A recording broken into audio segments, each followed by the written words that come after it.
Hello dear friends, आज की short video में हम एब्सोल्यूट ह्यूमिडिटी और स्पेसिफिक ह्यूमिडिटी को समझने की कोशिश करेंगे। ये बहुत ही कंफ्यूजिंग टॉपिक रहता है और मैक्सिमम स्टूडेंट्स इसमें कंफ्यूज रहते हैं।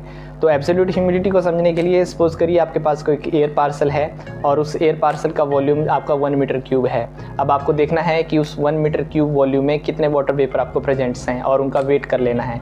तो इस तरह से जो एब्सोल्यूट ह्यूमिडिटी होती है उसको हम इस तरह से डिफाइन कर सकते हैं, the amount of water vapours in grams present per unit volume of air.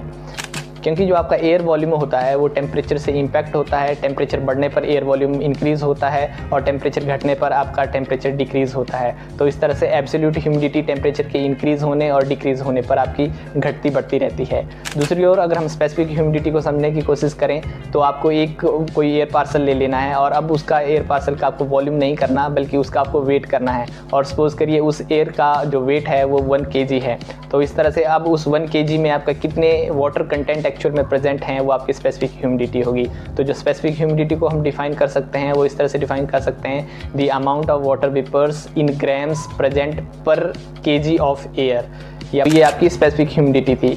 क्योंकि वेट के ऊपर टेम्परेचर का कोई असर नहीं पड़ता है, इसलिए स्पेसिफिक ह्यूमिडिटी के ऊपर भी टेम्परेचर का कोई असर नहीं पड़ता है। तो अगर आपको ये वीडियो इन्फॉर्मेटिव लगे तो हमारे चैनल को सब्सक्राइब कर सकते हैं। Thank you.